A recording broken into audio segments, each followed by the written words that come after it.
Hey guys, my name is Darenk, and today we're gonna talk about the upcoming changes in update 15.2.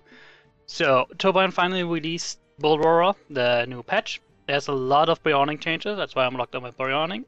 But we're gonna talk first about the general changes, and then about the Beorning. So if you only care about the general changes, you can turn off after we talked about it.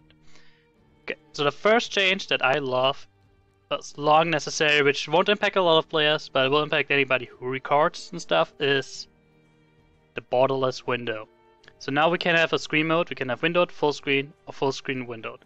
Now why this is nice is, because if you record every time, if you record in windowed, you have those stupid black things here at the sides.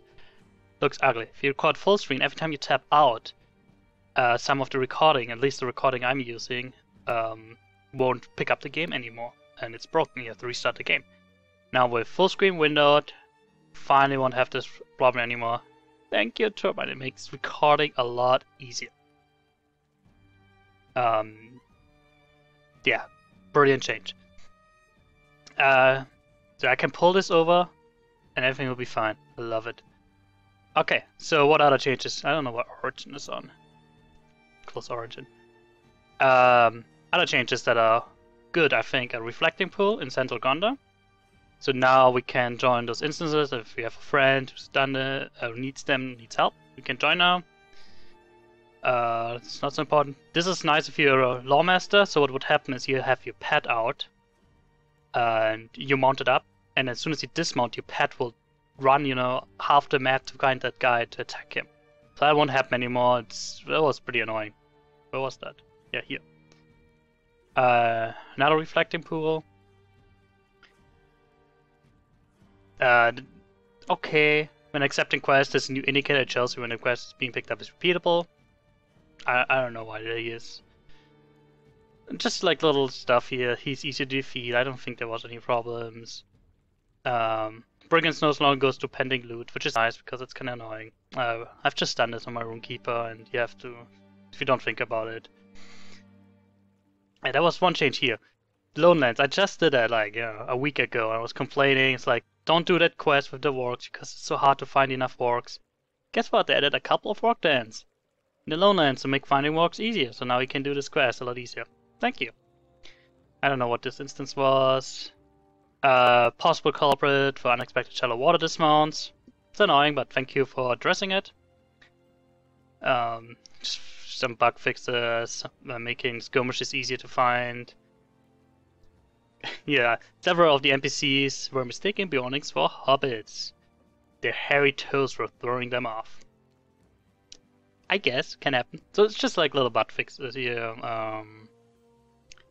There was one bigger one. I thought there was one bigger one. Because I was thinking about the Beorning stuff. So yeah, there's nothing huge here other than I love the screenplay mode. Other than that, just little bug fixes. Oh yeah. I don't do the music, so I can't really comment on this, but good if you address this. I know a lot of people sit down and brew and do music for other players. That's great. But yeah, new roving threats. So as the war intensifies, new threats has come to Middle Earth. Powerful servants of Eric can now be found in Angmar, Forshall, Western Gondor, and the Misty Mountains. I love the idea. It's pretty cool. So you will find, I think, up to 4 guys in these areas now that are roving threat that you can defeat. And then you will get brands of, I forgot the name, here. You will get, I picked them up, I checked them out. Gift givers brands. Right, so most of them are fellowships, then there's a few 3-man groups, they only give 1. Fellowships gives 3. Now, the ones that I encountered in the new areas, like the Misty Mountains and Forshall, they are all 700,000, around 700,000 hit points, but the damage is pretty pathetic, so you can solo them if you're heavy. If you're Beorning, you can solo them. If you're light class, maybe not, but you can probably do all of them. So the idea of having, those group threats, like in Star Wars or Republic, not really. They need to turn up the damage, to tune up the damage for these guys. Then I think it'd be great. It's really not my thing. I like instances more, but People like hunting these guys down. That's cool. Now, like the threats in that's not in Central Gondor, yeah. Well, there's now in Central Gondor. It will not show up on the map, right? So if you go to, I have all the quests for Forager, for example. They will not show up here. You have to find them the first time, basically. So like one guy is down here. I think there was another guy roaming here. I forgot. Misty Mountains. I didn't go to Angmar, but Misty Mountains. There's like a giant here. There's a Gondrim somewhere here. So you have to find them the first time, which can be pretty annoying. Okay, so what can you get from them? So they're pretty easy. They're too easy right now. I hope they will make it a little bit more difficult. So you know, they can tell you more about it. It's not really much information. So the important stuff is what can you get out of them. So remember, you get. See, I've only done one myself on this guy. So you get 3. So I soloed that guy. It was considered a fellowship, but it was really not that difficult. So you get 3. You need 200 to get anything good. You can get a new, what is it, a necklace? A pocket item? A socketed pocket item. Why you would use this over the Helm's Deep or the epic battle rewards, I don't know, because it's not a set. And the set items are much better in my eyes, but possibilities here. So you need 200, so if you do all the fellowship ones, I think somebody did the math, if you do all the roving threats, which is like 16 or so, you can get 1 piece in 4 days if you do them all of them every day, which I wouldn't, but so this is quite pricey in my eyes. You can get some decoration. I haven't looked at this, but sure, why not? The Great Dragon, I bet it looks nice. You can get a pond frog that follows you around. If you're into that, you only need 10. And then you can get new First Ages. Now they're not better than the old First Ages, but they have a different look. You need 200 again. So for example, right now, my First Age looks, you know, kind of ugly to be honest. And see, it's just a 200 here. If you look at this one, it just looks a little different. Looks a little, I don't know, I like it more. Or if you look at the spear, the axe looked pretty cool. I think it has a good look. But yeah, otherwise they're the same. It's just another way to get First Ages, and ooh, look at that Lawmaster stuff, crazy. Anyway, so you can solo all of them, so it's another way to get First Ages a solo way. If that's good or bad, I don't know. I don't think it's that great. I think a First Age should be bound to fellowship stuff, but Turbine wants to go another way. That's fine by me. So it just gives another chance for people to do this differently. You don't have to do epic battles every day anymore. No, you have to just find those roving threads every day. It's not my thing, but some people might enjoy it, so thanks Turbine for putting that in. Okay, so those are all the general changes. You pull up this real quick. Oh, Impel and Creator changed some stuff, so it's easier to get a Platinum now for the epic foes. So it's not as crazy a DPS race. I haven't tried it out. But it makes sense because you needed 6 DPS guys, basically, almost. They finally fixed the failure for the ship slaves, which is annoying. They increased the battle promotion point cap, which was overdue with the new epic battle, and probably in preparation of Minas Tirith. The rest are just smaller fixes that don't really have any impact. Okay, so yeah, there are now prompts to lead the party forward if you just stand around too long. So maybe some people didn't know they have to actually move to start the epic battle. Yeah, so those are all the channel changes. Nothing big. I mean, the roving threads are big because you get another way of First Ages.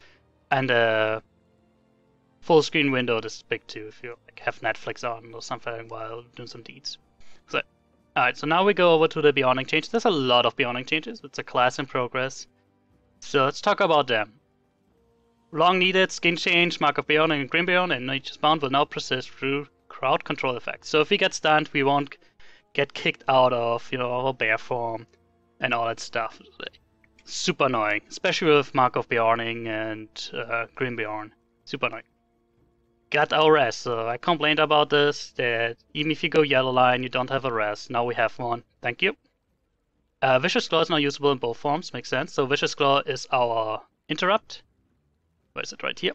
so we can now use it in man and in bear form. So we have an interrupt now, even if we're not in bear form, which is nice.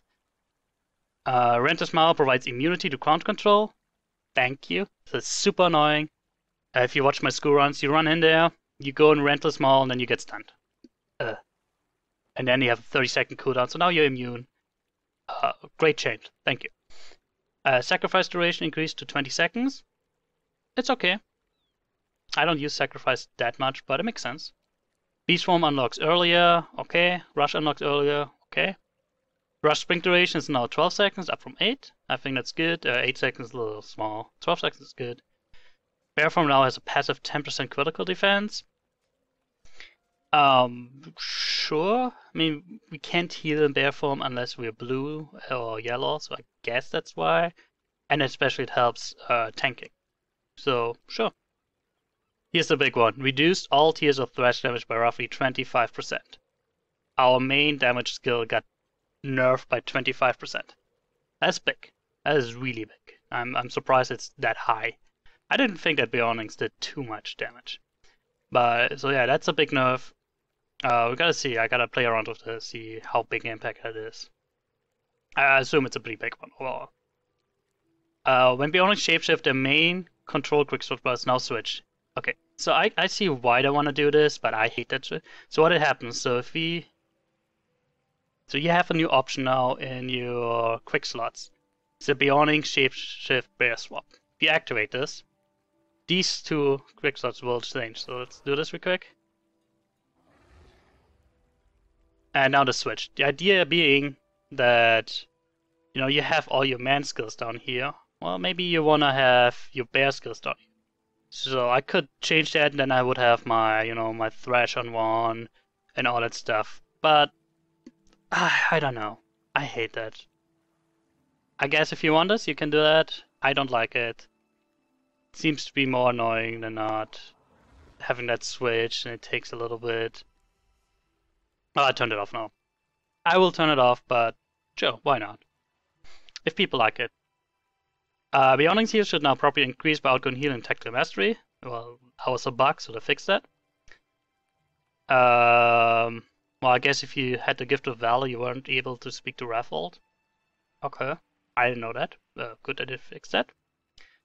Bash increased damage. Animation is sped up. That's good, because that skill was kind of useless. I don't know if the 10% compared to the 25 is enough. But the animation has to be sped up, that's important too. Executes damage is being rebalanced. The intent is to reduce the spike while making a full ref concession feel worthwhile. Okay, so the nerfing execute again, which is our other main damage skill. And I haven't played around too much with it yet, but I don't know what I mean with rebalance. So normally it's the more ref you have, the more you do damage, right? I don't know if that will impact the free executes or what's going on there. Overall, I don't like this change. I mean, execute, you wouldn't use a full ref execute unless you get it for free. Because you will use all your ref and you have to go back into bear form, into man form. You're going to use all your damage, but with this being reduced as well, I'm thinking they're nerfing our damage too much here. I'll see how this will turn out. Now, those are all, you know, Bullroarer test over, subject to change. So I hope they're changing that. I will definitely make some comments in the forum. Expose buff now it lasts for 15 seconds, up from 8. This is good. So this gives us a big buff for the damage. 15 seconds, almost double. Nice. And remember, if you're redlined, this will refresh when you go into bear form. Serrated Edge, increase the damage of bleed. Okay, the bleeds were really low, so I can, yeah, thank you for increasing the bleeds. Remove the additional swing animation. Okay, so we can do it faster now. And bleed damage is now dealt over 6 seconds instead of 12, so we do the damage faster. Yeah, that's a good change, because I noticed myself, especially if you do the school challenge, it just takes too long for that damage to go through.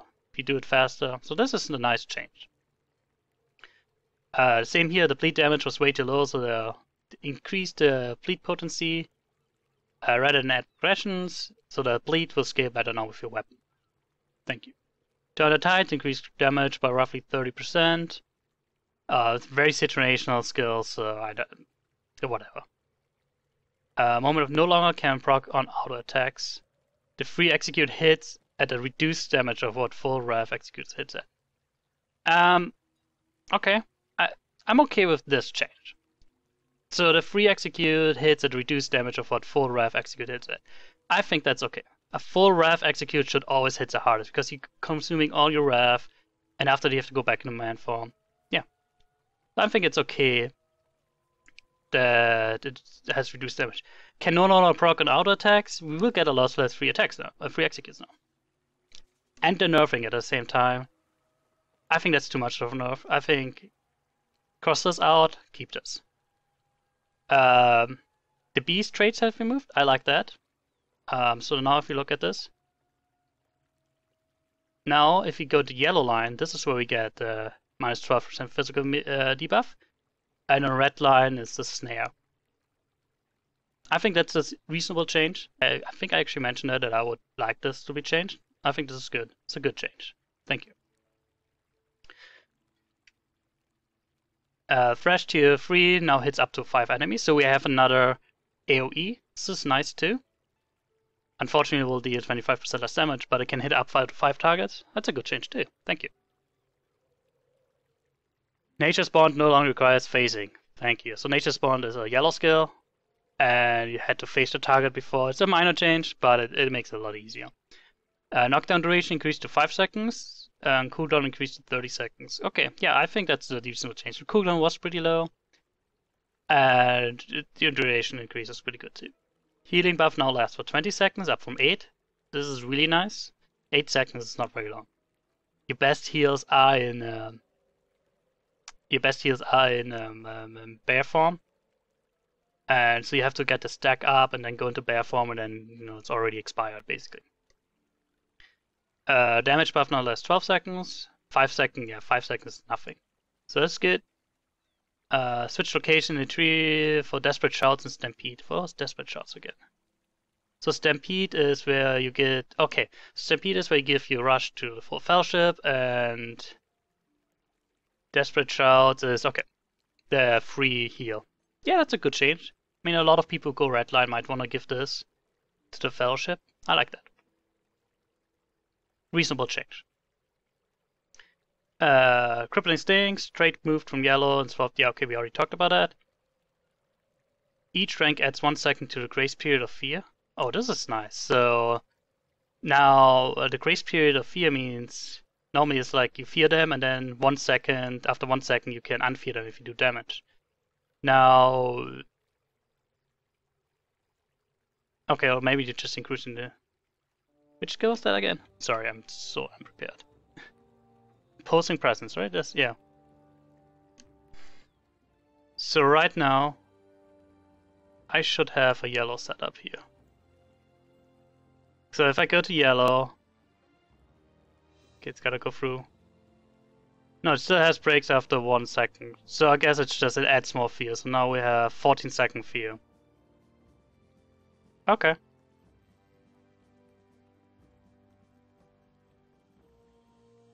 It's kind of weird. So 100% break chance on harm after 1 second, 3% break chance on damage after 1 second. I'm not sure if I understand it. I'm gonna have to ask the forum. Nature's Men can now be inducted on the move. Nice. So normally you have to stand still for Nature's Men. Now you can do it on the move. That's cool. And Bear Up can now be casted in combat. Makes sense. You know, yellow line, you want to have an in combat dress. The Hide, which is the one I like the least right now, and I still don't like too much. Passively adding a little bit of threat to all hide skills makes sense. It's pretty hard to get threat as on a bear. Guarded buff now tears down instead of dispelling. Nice, that's a good change. Vigilant Row reflects a minor amount of threat in addition to damage. Okay. Reduce potency of reflect to 50%. Yeah, 30% is pretty high. Especially in the most or something, I would imagine, but that's pretty good. Reduce the attack's duration of target. That's nice. So they're making the bees better. They were kind of lame before. And so yeah. And Vigilant Roar now taunts all enemies within 10-meter range. So before it was all enemies in front of you. Now it does anybody in range. It's a nice change. Makes it easy to tank, but still no block with 200 weapons. And unless they put that in, I will campaign for it. I don't think Beorning's gonna make reasonable tanks. But yeah, so those are the changes that are proposed right now. Hopefully they will change them, hopefully they'll keep some. Got a new way of getting first H's, which is fine by me. I mean, they're pretty easy to get now anyway. But they look different, that's always neat. I think there's one bug right now here with the Hunter. You cannot get... or maybe not. No, you can get the Hunter stacks. Okay, I thought you could already get the with the Hunter, but I guess I was wrong. That's cool. Alright guys, thanks for watching. I will keep you up to date with the update, and obviously I'm gonna make a video once it comes out, and I have to update all my Beorning tutorial videos anyway. The new changes, so thanks for watching. Let me know what you guys think about the upcoming patches. If you tried out the roving threads, I found them way too easy. I think they should be more difficult. Something you should do with your kinship or with your friends. Right now you could do it solo or duo. You know, it would be nice if you need 6 people. Anyway, thanks for watching. I'll see you guys next time.